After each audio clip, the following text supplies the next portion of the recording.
मायावती जी बहुत अच्छे नेता हैं, हमारी बड़ी हैं, पारिवारिक हैं, मैं उनका दिल से सम्मान करता हूँ।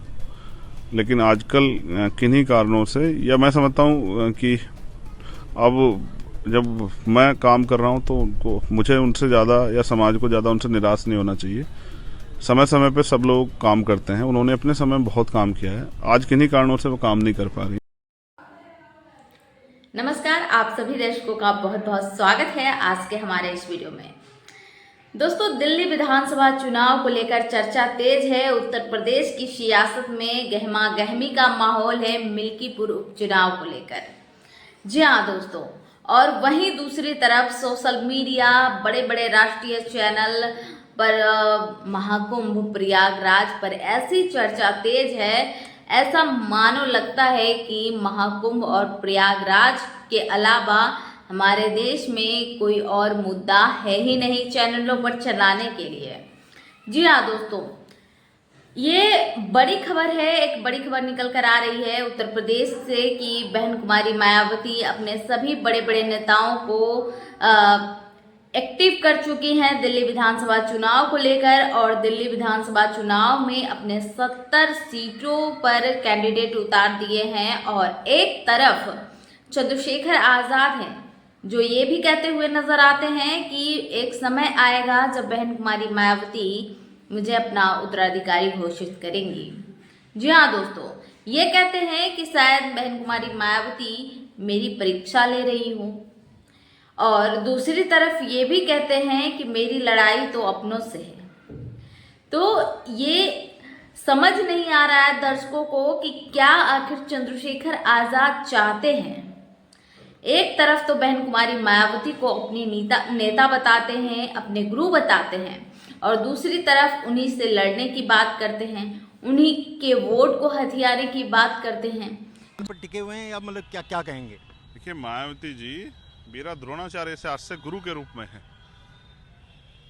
साहब के जाने के बाद उनके समय में भी बहन जी ने बहुत काम किया, बहुत सेवा की है, बहुत संघर्ष किया है।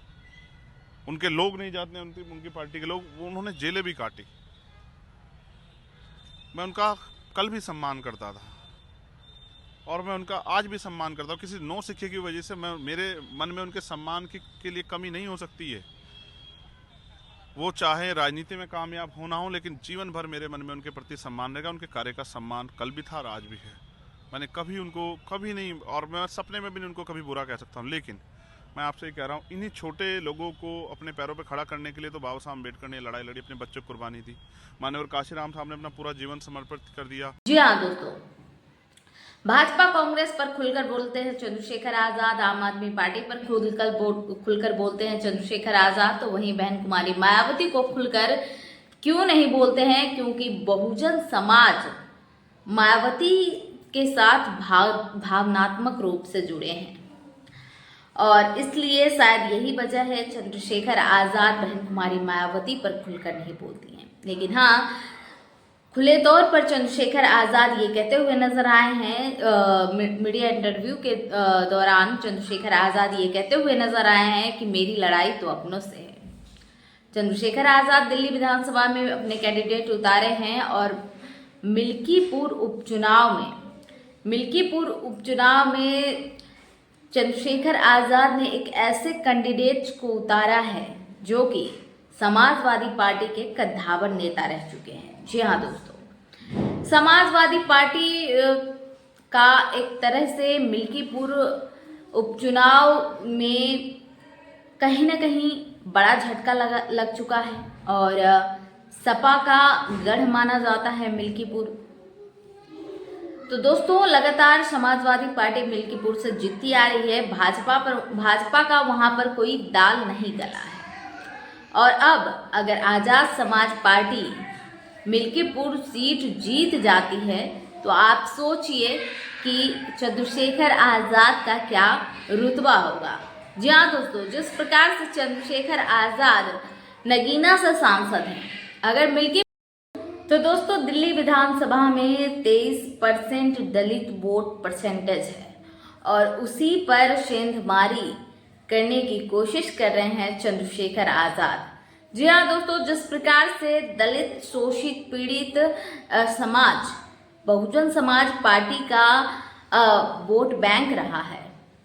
और जब से चंद्रशेखर आज़ाद उत्तर प्रदेश के बहुजन समाज के एक नए युवा नेता बनकर उभरे हैं, बहुजन समाज पार्टी का जनाधार छिटकता चला गया।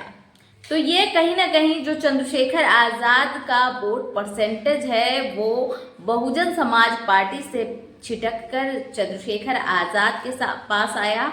और चंद्रशेखर आज़ाद अगर दिल्ली विधानसभा चुनाव में कैंडिडेट उतारते हैं तो क्या ऐसे में बहुजन समाज पार्टी की क्या स्थिति होगी, क्या परिस्थिति होगी, ये देखना फिलहाल बहुत ही दिलचस्प होगा। जी हाँ दोस्तों, जिस प्रकार से बहुजन समाज पार्टी अपने अस्तित्व को बचाने के लिए दिल्ली विधानसभा चुनाव में काफ़ी ज़्यादा संघर्ष करती हुई नजर आ रही है, एक्टिव है। और चंद्रशेखर आज़ाद जिस प्रकार से दिल्ली के विधानसभा चुनाव में कैंडिडेट्स उतार चुके हैं और मिल्कीपुर सीट अगर जीत जाते हैं तो चंद्रशेखर आज़ाद का रुतबा क्या हो सकता है, ये आप हमें कमेंट सेक्शन में जरूर बताइएगा। जिस प्रकार से चंद्रशेखर आज़ाद खुलेआम भारतीय जनता पार्टी कांग्रेस पर दहाड़ते हैं, कहीं ना कहीं बहुजन समाज पार्टी को एक युवा चेहरा, एक युवा नेता की जरूरत है। और वो सभी चीजें चंद्रशेखर आज़ाद में नजर आती है। चंद्रशेखर आज़ाद मान्यवर कांशीराम साहब को अपना गुरु बताते हैं और चंद्रशेखर आज़ाद ये कहते हैं कि मैं धर्म पे विश्वास नहीं रखता, मैं कर्म पे विश्वास रखता हूँ। हाल ही में चंद्रशेखर आज़ाद महाकुंभ पर जो बयान दिए थे उसको लेकर भी काफ़ी ज़्यादा सुर्खियों में रहे। चंद्रशेखर आज़ाद पर विवादित बयान देने वालों की भी लाइनें लग गई थी। चंद्रशेखर आज़ाद को काफ़ी ज़्यादा अपशब्द कहे गए, जिसको लेकर के कानूनी कार्रवाई भी की गई। लेकिन चंद्रशेखर आज़ाद एक बार फिर कुंभ में नजर आए और ये सोशल मीडिया पर तस्वीरें बहुत ही तेजी से वायरल हो रही है, बहुत ही तेजी से वीडियो वायरल हो रहा है। चंद्रशेखर आज़ाद कुंभ गए थे और कुंभ जाने के बाद लोगों को ये संदेश देते हुए नजर आते हैं कि मैं कर्म पे विश्वास रखता हूँ, धर्म पे नहीं। जी हाँ दोस्तों, तो ये यहाँ पर बहुत ही बड़ा सवाल है। चंद्रशेखर आज़ाद जिस प्रकार से पहले स्वामी प्रसाद मौर्य धर्म को लेकर आवाज उठाते थे, अंधविश्वास पाखंडवाद को लेकर बात रखते थे, अब कहीं ना कहीं चंद्रशेखर आज़ाद भी अंधविश्वास पाखंडवाद के खिलाफ अपनी आवाज को बुलंद कर रहे हैं। चंद्रशेखर आज़ाद नागा साधुओं के ऊपर भी बोलते हुए नजर आए और कई ऐसे सोशल मीडिया पर बहुजन समाज के समर्थक हैं जो ये कहते हैं कि अगर नागा साधु कपड़ा पहनकर अपने जो पूजा पाठ है वो करें तो उसमें क्या दिक्कत है। आखिर समाज को क्या शिक्षा देना चाहते हैं, समाज को क्या उद्देश्य देना चाहते हैं बिना कपड़ों में।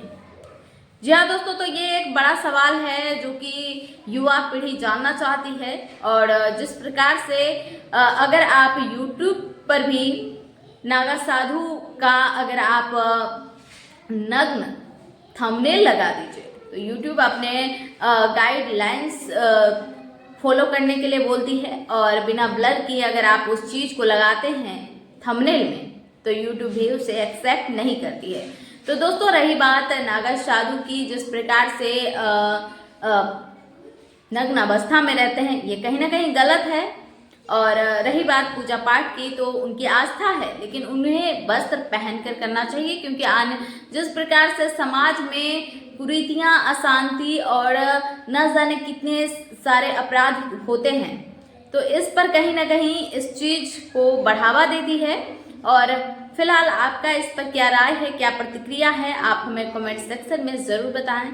क्या आप इस बात से सहमत हैं? आप अपनी राय प्रतिक्रिया हमें कमेंट सेक्शन में ज़रूर दें। मिलेंगे नेक्स्ट वीडियो के साथ, तब तक के लिए आप सभी दर्शकों से इजाज़त चाहूँगी। नमस्कार, जय भारत, जय संविधान।